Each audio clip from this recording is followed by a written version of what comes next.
Hello, and welcome to the MMO Report, an independent province where the Supreme Court only has one voice. Mine. I'm your host, Casey Schreiner, and last week I got an inside look at the Arenanet offices in Bellevue, Washington. Made some friends, stole some food, and got some new information and hands-on time with their next MMO, Guild Wars 2. This one's going to be a game changer, people. Find out why I'm so impressed in this week's inside look at Guild Wars 2.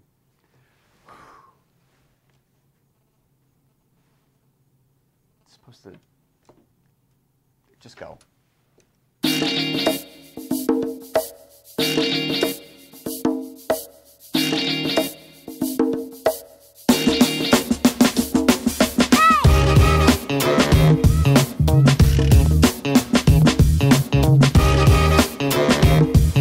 I'm here with Jeff, who's a game designer at Arenanet. He's working on Guild Wars 2 right now. And Jeff, why don't you tell me a little bit about the world of Guild Wars 2?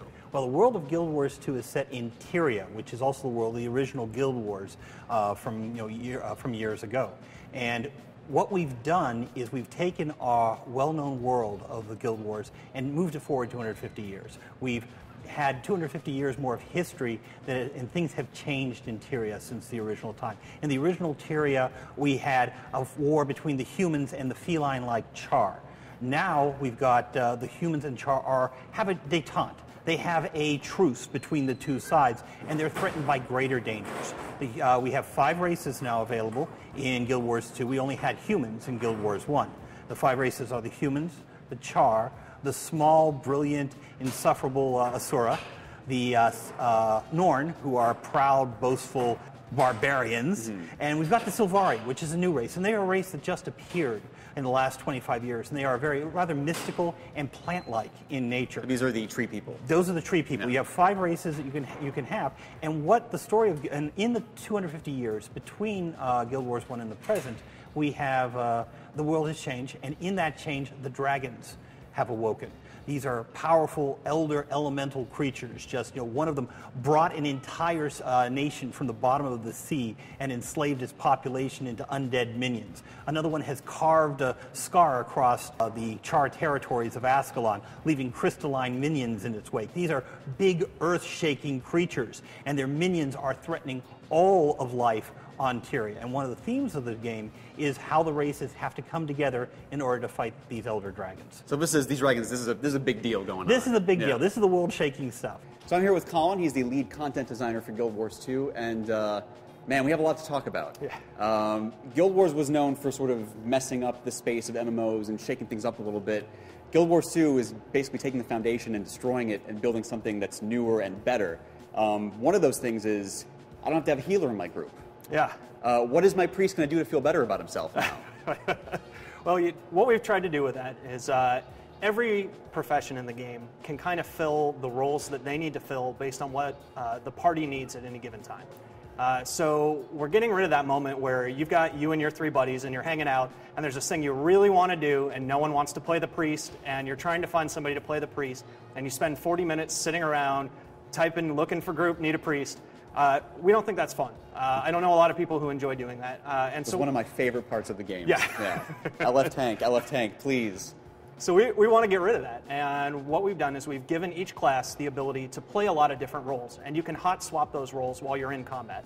A necromancer is a great support character, but you can swap weapon sets and you can swap roles in the middle of combat and you can actually go up and tank.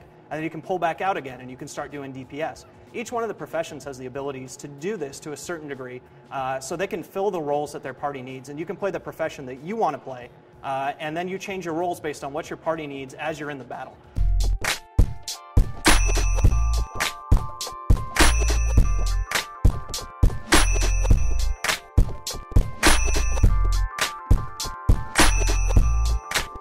Man, so this place is just like my apartment, except it has carpet, it's bigger, has cooler things, and I'm not crying in it. As far as storytelling is concerned in this game, obviously it's a huge part of what Arenanet is doing with Guild Wars. It's kind of a new thing in MMOs, I think, I'm very happy about it. But you guys are trying to make a game that's basically playing like an RPG that multiple people are in. We tell stories in a number of ways. It's really kind of cool because we have a lot of tools available for us to tell our stories. One of the big ways is the personal story. And this is the one that's most like an RPG. in the fact you've got your character who is going to grow, going to advance. You start as one of the 5 races. You're dealing with problems of those races. You realize there's a greater danger out there. You start pulling people together, gaining allies, advancing both in power and influence as you go through the game, and developing your own personal story. So that's not just like picking the fanciest mustache on your character. No. These are, I was answering questions about whether or not I wished I had joined the circus at one point. Exactly. And that one usually is the one people choose first off. When you create your character, we give you a questionnaire, a brief questionnaire, and some of it is, as I'm a ranger, what is my pet? I'm a human, what god do I worship? But also we ask some personal questions. One of them is, I never met my parents, my sister was lost in battle, or I never joined the circus. Mm-hmm. And in the personal story, the decisions you make will set you on a particular path that will be different from the paths that others choose. And as you go through the games, you'll be making additional choices that will basically customize your experience, so you won't be having the same experience as everybody else in the game. So this is not something just like every human hunter has the same story track. This is not that. This is basically, and it's not just human hunter. It's basically choices you make at the start of the game and through the game will shape your play experience. Obviously, one of the biggest things that you guys have that's sort of bringing people together in a way that other MMOs don't are these persistent world events. Yeah. What are some of the challenges of dealing with? I mean, how many branches of a storyline do you have to have for one event, even? There are event chains that are as simple as it's a single event, and then we do much more complicated map-changing, large sweeping event chains. Mm-hmm. So an example of that would be you'll have in the Char starter area, for example, there's an event chain where you go with an army of Char and you try to build a fort right on the edge of the ruins of the city of Ascalon. And the city of Ascalon is completely covered in ghosts that are haunting the area. If you manage to build this fort, you then get another event where you have to defend the fort and try to hold it against the ghosts that try to drive you out of there. If you're able to defend it, you get another event where engineers start spreading out and setting up turrets around the fort that you can man. And if you manage to keep the engineers alive, all the turrets get built, and players can man those turrets to defend the fort when the ghosts come to attack it again. Then at this point, a whole bunch of other event chains start to build off of this. So every time you play these events, and every time these event chains are going on, you're experiencing something kind of different, and the world is changing for everybody around you. And the events can affect each other in completely different ways. So each time you play the event, there might be other events going on that weren't before that end up changing the event that you saw the first time. Now, in these events that are happening all the time at random times and places, what would happen if, say, I saw a village on fire, waited for someone else to put out most of the flames, and then came in and threw a bucket of water on something? Would I still get credit for that? Yes, but not as much as the guy who was in there all the way across. We have a gold, silver, and bronze levels of rewards. And the person who basically, just doesn't wait, just arrives in the last 5 minutes, he'll get a lesser reward level than someone who's been there from the start and done the most of the work.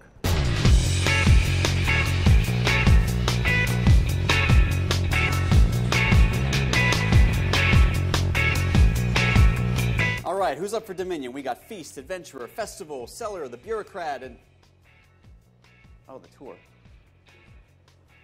One of the other things that you guys showed up today was dungeons for the first time. I got the chance to get my hands on them, and they were very, very fun.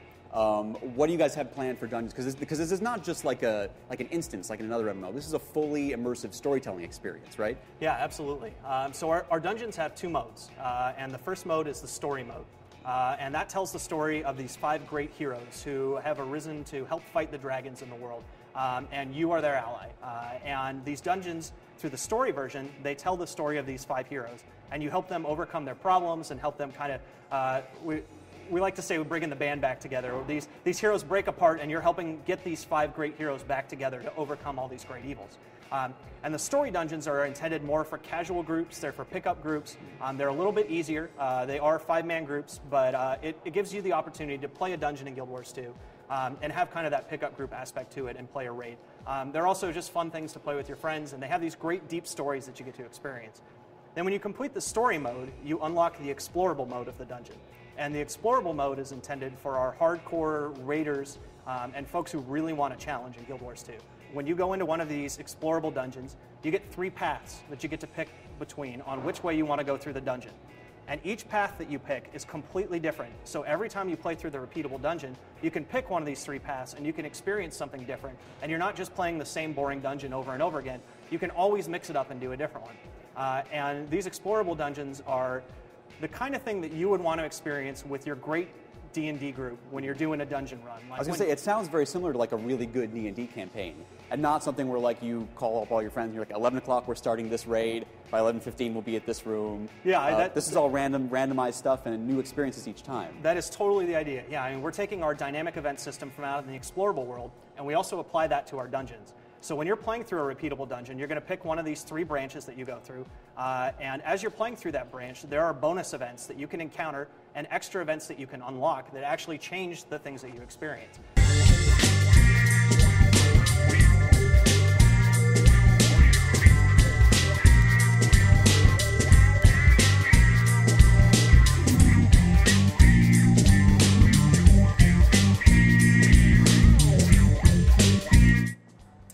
Serious snacking.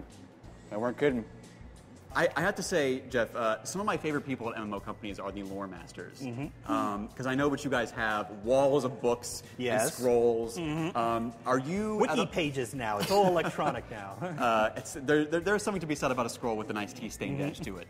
Are you at all, or do you ever find yourself walking around the company going, that wouldn't happen, that armor wouldn't happen that way? No. No? Much more of one of the challenges for my job is we come up with a beautiful picture of something. We say, how do we make it happen? How do we become the Department of Yes? How do we say, that works, how do we make it fit in? An example I use is one of our great artists. We have fantastic artists, Daniel Dosu, came up with a picture of a Tibetan monastery on an iceberg with sails. And he said, can you use it? Yeah, we'll find it. We'll figure it out.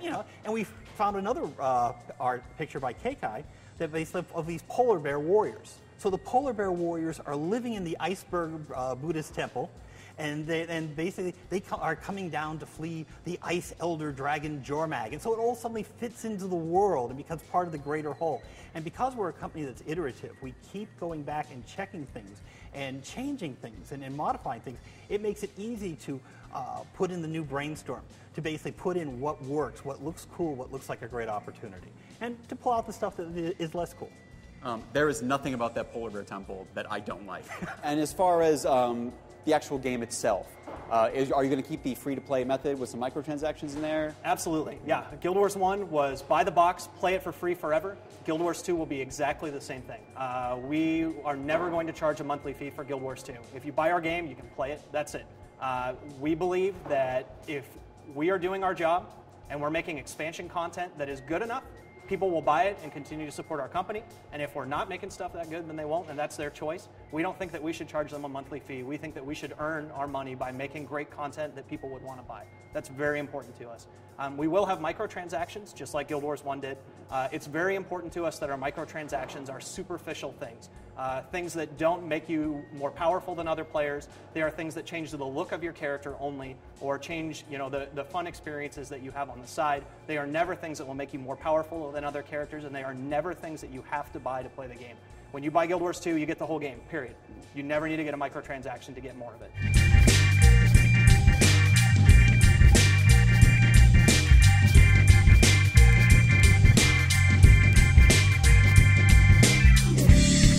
So someone at the office is working very hard to get on the MMO report, and it works. Congratulations, you are now mildly internet famous. Left handshake. Thanks. And then finally, I have to ask you this question, even though I already know the answer. When is it coming out? Go ahead. When it's ready, you can say it. I want to say something else. I was going to say something else, but I know it's when it's ready. Yeah, when it's done, definitely. Good. I wish I had a different answer than that, but we have to get it right. So when it's done. Well, Colin, thank you very much. I appreciate it. And every time I hear something about Guild Wars 2, I'm more excited for it. So thank you. Hey, thank you so much.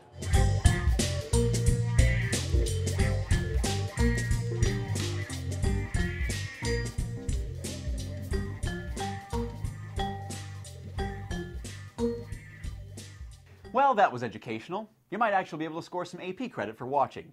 Many thanks to the entire Arenanet team for being so welcoming and liberal with their cereal bar.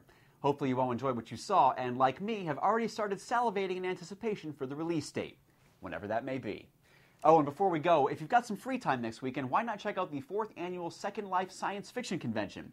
The event will be on the island of SLSFC4 South, is sponsored by a long list of sci-fi organizations, and will raise money for the American Cancer Society's Relay for Life.